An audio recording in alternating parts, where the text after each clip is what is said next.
የወላይታ ሕዝብ ለጊፋታ በዓል ዓመቱን ሙሉ ያስባል፣ ያቅዳል፣ ይዘጋጃል። ታዲያ ከዝግጅቶቹ መካከል ቀዳሚውን ስፍራ የሚይዘው ደግሞ የሴቶቹ ሚና ሲሆን ይህም በቂቤ ዕቁብ የሚጀምር ነው። ግፋታ በወላይታ ባህል ላይ ትልቁ በዓል ነው ሲከበር ለወላይታ ሴቶች ድንገት የሚመጣ አይደለም። በድንገት አይደለም የሚመጣው። ከየት ይምጣ ይሄን እንዴት እናድርግ ከየት እናምጣ እዳ ውስጥ ገብተው አይደለም። ቀድሞ ይዘጋጃሉ ሴቶች እንዴት ነው የሚዘጋጁት? በግፋታ ወር በመስከረም ላይ ግፋታን ለማክበር ቀደም ሲል ከጥቅምት ጀምሮ ነው የሚዘጋጁት። ቢዳጋ አይኑና ጎዳ ሲንተናው ከሻቆቆ ሙሰሩዋ ኢሞኑናቱ ሙአቋነ ፈሻ ሰሩዋ ኢሞ ልጆቻቸውን ሳይሆን እንደው ከሰፈርም ተለቅ ያለ ሰው ልጅም ከሆነች ቁጭ ብላ መታዘብ የምትችል ምክንያቱም አስተያየት ይሰጣሉ። አሁን ቅድም ያልኩትን ይሄንን በሚለካበት ጊዜ ያጠቡ እየመቱ በሚያጥቡበት ጊዜ አስተያየትም ይሰጣሉ። በዛ መልኩ ያከብራሉ። በጣም ቃላቸውን ነው የሚያከብሩ፣ ሰዓታቸውን ያከብራሉ፣ በሰዓታቸው ነው የሚመጡት። ምንም አሁን ሰዓት 3 ሰዓት 4 ሰዓት የሚባል ነገር የለም። እነሱ ምልክት የሚያደርጉት ነገር ምንድነው? ልክ ጥላ ፀሐይዋ ወጣ እንዲከፍ ስትል እንዲህ ሲሆን የሚል ነገር ነው። ጥላ ምልክት ያደርጋሉ። ፀሐይዋ ገና የጠለቀች ከሆነ እንደዚህ ስትሆን እንመጣለን፣ እንዲህ ስትሆን በተለይ ወደ ጧት ነው የሚሆነው። ምክንያቱም ከሰዓት በኋላ በፀሐይ ጊዜ ቅቤው እየቀለጠ ስለሚያስቸግር ሰዓቱን በምንድነው በጥላ በፀሐይ ወደዚህ ስትዞር ወደዛ አናት ላይ ስትሆን እያሉ ያንን ምልክት ያደርጉና በሰዓታቸው አክብሮ ይመጣሉ። ለቃላቸው ታማኝ ናቸው። ሀና ታራ ባይሲዮ አኔ አኖ ኮይሮ ዛሬሮ ሞሪያ ጎደዮ በዚህ ቀን ማድረግ አለበት ተብሎ አይወሰንም። ዝግጁ የሆኑ ሰዎች ይሰበሰባሉ። ምክንያቱም የምትታለብ ወይም ቅርብ ጊዜ የወለደች ላም ያላቸው ሰዎች ናቸው ያንን የሚፈጥሩት። አለበለዚያ ቤት የምትታለብ ላም የሌላት ከሆነች አሁን ቅድም ያልኩትን ተቀማጭ ገንዘብ ታስቀምጣለች። ለቅቤውም ጭምር ነው የምታስቀምጠው። ቅድም ለበርበሬ ያልነው ለቅመም ያልነውንም ቤት የምትታለብ ላም የሌላት ሴት ከሆነች ለሁሉም ሙሉ ነው ማለት አይቻልም። ስለዚህ እንደዚህ ይደረጋል። ለወቅትን በሚመለከት በቅቤ ላይ ቅቤው በእንስራም ይደረጋል። አለበለዚያ ታስሮም ይቀመጣል። ግን ቅቤው ከጥቅምትም ጀመረ ከህዳርም ጀመረ ከታህሳስም ጀመረ ገና ለሚመጣው ለግፋታ ስለሆነ ይደርሳል። ሳይኑና ላይታ አሳጎ ተናካሳሩ አንዛሪሶ እንተ ኩሽያ ኡባጋክ የጊፋታ በዓል ደረሰ ተብሎ ዕዳ ውስጥ የሚገባ ሰው አይኖርም በወላይታዎች ዘንድ። ታዲያ ዕዳ ውስጥ ላለመግባት ወንዶች ዓመቱን ሙሉ ወገባቸውን ጠበቅ አድርገው ገንዘቡንም እህሉንም በህብረት ሆነው ይቆጥባሉ። ይህ ደግሞ ከበዓሉ ዝግጅት ባለፈ መተሳሰብና አብሮነት የሚንጸባረቅበት ልዩና ድንቅ በዓል ሆኖ እናየዋለን። በጊፋታ በዓል ላይ የእያንዳንዱ የቤተሰብ አባላት የራሳቸው ድርሻ አለ። የአባቶችን ካነሳን አባቶች አመቱን በሙሉ ለጊፋታ ዝግጅት ያደርጋሉ። አመቱን በሙሉ የአመቱ ጊፋታ ዝግጅት ያሁኑ ጊፋታ በዓል በሬ በታረደበት ቀን ይጀመራል። ያውም ቁጠባ ይጀመራል። ላዱማ ከዚያ ያቺ ቁጠባ ደግሞ በየሳምንቱ ትቀጥላለች። በአንድ ገንዘብን በደንብ መያዝ በሚችል ሰው ቤት በየሳምንቱ እየመጡ ገንዘብ ቁጠባ ይጀምራሉ። ይሄ ገንዘብ ተጠራቅሞ በአመቱ መጨረሻ አንደኛ ለበሬ መግዣ ይሆናል፣ ሁለተኛ ለበዓሉ ዝግጅት የሚያስፈልጉ ነገሮችን ለመግዣ ይሆናል፣ ለልጆች ልብስ ይሆናል። ጊፋታ በዓል ትልቁ አስተዋጽኦ ምንድነው? ቁጠባን ማህበረሰቡ እንዲለማመድ የሚያደርግ ነው።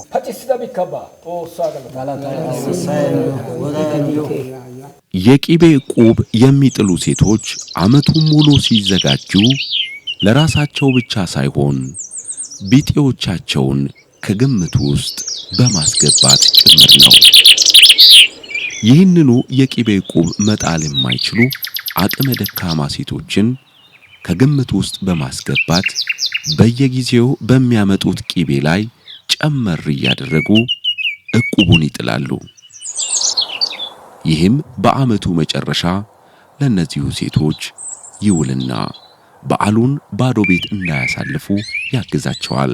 እቁብተኛ ሆነ አይደለም እቁብተኛ ባትሆነ ራሱ ቅቤ የሌላ ሴት ለግፋታ ባዶ ቤት ቡላ በርበሬ የሚባለው በልታ እንድትከርም አይደረግም። ይሰጣታል። ሙሉን ነው የቁብተኛውን ሙሉን ነው የሚሰጧት። ቆንጥሮ አይደለም የሚሰጡት። ምክንያቱም ለግፋታ ከኛ ጋር ነበረችና እሷ ላምቷ እንደዚህ ሚዚያ ቶይሳስ ሚዚያ ሃይቃስ ማሪያ ሃይቅስ እየተባለ ምናልባት የደረሰውን አደጋ ይዘረዝሩና መውሰድ አለባት ተብሎ ይሰጣታል ለሴትዮዋ። ኢንቲዮ ከማጦ ፋጮፖ ሚዚ ፋጮፖ አሚን ሳይኑና ላይታ አሳጎ እንሰት በወላይታ ሕዝብ ዘንድ ትልቁን ስፍራ የሚወስድ ተክል ነው። ከእንሰት የሚዘጋጁ በርካታ የምግብ አይነቶችም በአስደማሚ ጣዕም ተከሽነው በጊፋታ በዓል ወቅት ይቀርባሉ። ታዲያ ለዚሁ ተግባር ሲባል የቤቱ አባወራ የደረሰውን እንሰት መርጦ ለእማወራዋ የሚሰጥበት የራሱ የሆነ ሕግም አለው። አብዛኛው ከስጋ ውጪ በጊፋታ ውስጥ የሚበሉ ምግቦች የእንሰት ተዋጽኦች ናቸው። ስለዚህ የእንሰት ዝግጅት ቀድሞ ነው የሚጀመረው። የዚህን ጊዜ የተሻለ እንሰት መርጦ ለባለቤቱ የሚያሳየው አባት ነው። ለዛን ጊዜ የሚሆን እንሰት መጀመሪያ ተጠብቆ ለዛ መብቃት አለበት። ተጠብቆ አስፈላጊው ነገር ተደርጎ ነው እንሰቱ የሚደርሰው። ስለዚህ ይሄ ሁሉ የሱ የአባት ተግባር ነው። በቁሎ ቦኒያን ቦራይ ከጎሻ ቦራይ ሚዮባ ሃይ ሃና አቱ ገይ ሃና አቱ ቸበይ በአስ አደ ቦሳ ቢያ ቦይና ቦሊ ወጣና ሞርገኪዮ ደ ቦይና ቦሊ ወጣና ታጠላና ናታ ጠላና መቶይባ ከዚያም የጎረቤት ሴቶች ተጋግዘው በየተራ ዛሬ አንዷን ነገ ደግሞ የሌላኛዋን እንሰት ከወትሮው ለየት አድርገው ይፍቃሉ። ይህም ከጥንት ጀምሮ የመጣ የመረዳዳትና የመተጋገዝ ባህልን ፍንትው አድርጎ የሚያሳይ ሌላውና ድንቁ ባህል ነው። እንሰት አፋፋቅ የራሱ ስልት አለው። ለምሳሌ በጣም የማያውቁ ሰዎች ከላይ ይጀምሩና እስከ ታች ድረስ የሆነ ገመድ አድርገው ይተዋሉ። ስለዚህ የእንሰት አፋፋቅ ሙያ ያላት ሴት ትጠራለች፣ ይጋበዛሉ። 5-6 ሆነው ከዛ በኋላ ምትፍቃለች። ያንን ምትጨቀጭቅ ጎዳውስ ምትባላለች። ጎደታ ማለት ይሄ ስሩን የላኛውን ስር በአካቲያ በሚባለው እንጨት ላይ ምታወጣለች። ስለዚህ ሁሉም እዚህ ጋር የሚያፈላ፣ እዚህ ጋር የሚፍቅ፣ እዚህ ጋር የሚጫወት፣ እዚህ ጋር የሚዘፍን አለ።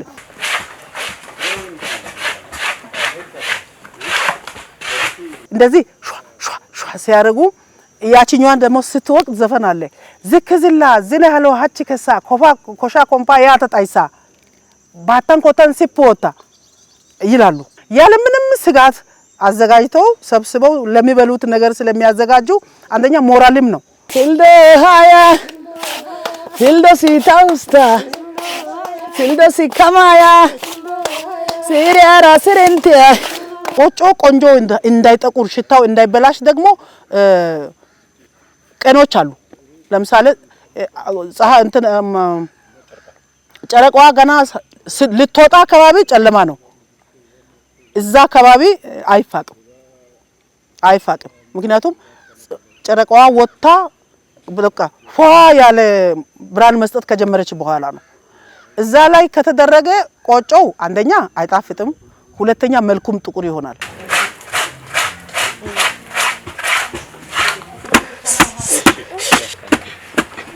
አንደኛ እንሰት በእኛ ማህበረሰብ በጣም የሚመረጥ ተክል ነው። ምክንያቱም እንሰት ድርቅን የሚቋቋም ነው። በጣም እንክብካቤ የሚደረግለት ተክል ነው። ከዚህ አንፃር አባትም እናትም ለእንሰት ከፍተኛ እንክብካቤ ያደርጋሉ። ስለዚህ አሁን አባት መርጦ የሚሰጥበት ዋናው ምክንያት ያው አንደኛ የቤቱ አባወራ ስለሆነ፣ አንደኛ ከሚፈለገው በላይ ነገር እንዳይፈጸም እንዳይባክንም ጭምር ነው እንጂ የእናትን መብት በመጫን አይደለም። እናቶች ትልቅ ድርሻ አላቸው ከእንሰት አንፃርም እንሰትን ከመጠበቅ አንፃር እንሰትን ከማልማት አንፃርም እናቶች ትልቅ ድርሻ አላቸው። ከዚህ አንፃር በባህሉ የተለመደው ግን እናት እስቲ ለጊፋታ በዓል የሚሆን እንሰት አሳየኝ ብላ ትጠይቃለች። ከዛ በኋላ ውጪ ወጥቶ ከነኚህ እንሰቶች ማከል ይሄ አይሻልሽም ወይ በቃ ይሄ እነኚህን እንሰቶች መፋቅ ትችያለሽ ብሎ ፈቃድ የሚሰጥ ወይም ይሁንታውን ይገልጻል አባት። አኮይሮ ወሳቱራ ጉየፈ ጉጃት ላታራይሲፈ ገተዳ ፈጭዮሳኒ ጉጀዳካ ኢመታይ ጮራይደስ ጪሻናቲ ጮራይደስ ወሳ የሚባለው ወይም ፍሬ ያወጡ የመጨረሻ ማቹርድ የሆነውን 1 4 5 ከተጠቀሙ ላታ ከዛ ቀላቅለው ነው የሚፋቀው። በሚፋቅበት ጊዜ እንዴት ነው የሚደረገው? መጀመሪያ ውስጡን ነጭ የሆነውን ውስጡንና በስር አለ አንኳሩ እዛ በእንሰቱ ስር ያለው ያ ነገር ምንድነው በአካቲያ ይባላል የቀጠቀጡ የሚያወጡበት። ከዛ ነጩን ፓርት ወስደው ጎደታ ለሚባለው ለብቻ ያዘጋጃሉ። ጎዲያ ጎደውንጫ አና ጋር ተከቲ አዛን ቆልቴ ያንን ስሩን ምንድነው የሚያደርጉት? ቆጮ በጣም ምርጥ እንደሆን ጥሩ ሽታ ያለው ሰው ሁሉ አይቶ በጣም የሚመኘውን እንደሆን ጋማ ኩንተት ጋማ የሚባል አለ። ቅመማ ቅመሞችን ሳሮችን ደስ የሚል ሽታ ያላቸውን ሳሮችን ሰብስበው ጨቅጭቀው እዛ ላይ ይደረጋል፣ ይሸፈናል ለአንድ ሳምንት ያክል። በጣም ደስ የሚል ሽታ ፈሳሹ ከዛ ሞጣው ራሱ እንዲነክተ እጅ ለሳምንት ነው የሚሸተው። ከዛ በኋላ ቆንጆ ቆጮ ይወጣል። ጌሻ የቻ ከመዳ ኢማሲሚ ሀገ ዋኔ ነው ዮሐኖ ጎላውን ጫፈካ ዋና ሀጊፋታ ሙቹ ባጭራ ቶልሶ አራሚዮ ኡኪዮጌ ኡባይ እከቴ ሀኖ ግዲዮ ግሻው